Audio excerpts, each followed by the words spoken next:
جب بھی رسگلے لڈو کا نام آتا ہے نا مجھے ایک لطیفہ ضرور یاد آتا ہے کہ وہ ایک صاحب تھے, بہت دفعہ سنا چکا ہوں لیکن کیا کریں, وہ ہے ہی ایسا لڈو جیسا لطیفہ ہے. ایک آدمی کسی کے گھر گیا مہمان بن کے, تو میزبان نے کہا کہ رسگلے رکھ دیے, اس نے کھا لیے, تو میزبان نے کہا اور کھائیے نا. تو مہمان کہتے نہیں میں پہلے ہی 2 کھا چکا ہوں. کہتے خیر کھائے تو آپ نے 6 ہیں لیکن یہ تو بات نہ کرے نا.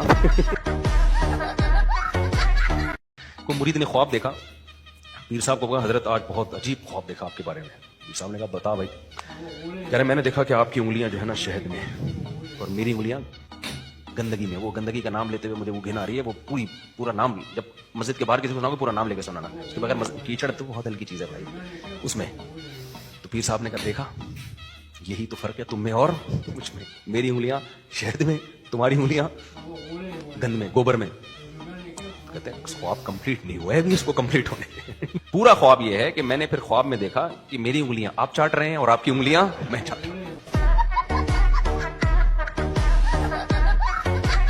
ابھی تو میں وہ لطیفہ سناتا ہوں کہ ایک عورت اپنے شوہر کو لے کر گئی ڈاکٹر کے پاس اور کہنے لگی ڈاکٹر صاحب یہ ڈپریشن کے مریض ہیں.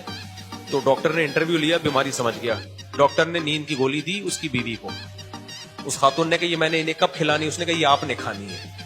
جتنا آپ سوئیں گی یہ اتنا جلدی ریکور ہو.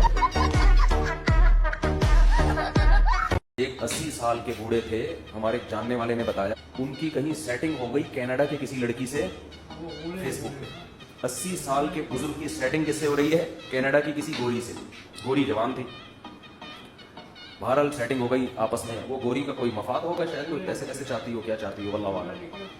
یہ چیک کرنا چاہ رہی ہو کہ دیکھیں بھائی پاکستان کے 80 سال کے بوڑھے ایسا جذبہ ہے ماشاءاللہ ان کا. شاید ہمارا بیان سنا انہوں نے. خیر جو مسجد کے امام تھے انہوں نے مجھے بتایا کہ وہ بوڑھا آیا امام صاحب کے پاس, کہنے لگا کہ جی آج شام 6 بجے میرا نکاح ہے, کینیڈا سے لڑکی آ رہی ہے, تو اس کے لیے مجھے کیا کیا چاہیے, اس کے لیے مجھے ڈاکومنٹیشن میں اس کے لیے کیا کیا ضروری ہے. میں نے کہا آپ کا شام تک زندہ رہنا ضروری ہے. مدرسے کے بچے ہوتے ہیں تو وہ قاری صاحب چھٹی نہیں کرتے نا, تو وہ مدرسے کے بچے چاہتے تھے ہمارے جو قاری جن کا نام عبد الغفور ہے یہ چھٹی کریں. چھٹی نہیں کر رہے تھے وہ, اب بیمار نہیں ہوتے تھے, صحت مند تھے. تو ایک بچے کو شرارت سوچی, وہ قبرستان میں چھپ کے قبر کے پیچھے بیٹھ گیا جہاں سے قاری صاحب روز گزرا کرتے تھے, اور قبرستان میں سلام کرتے تھے السلام علیکم یا اہل القبور. تو ایک دن قاری صاحب گزرے, قبر کے پیچھے بچہ چھپا ہوا ہے. قاری صاحب نے کہا السلام علیکم یا اہل القبور. قبر کے پیچھے سے آواز آئی وعلیکم السلام بھائی عبد الغفور.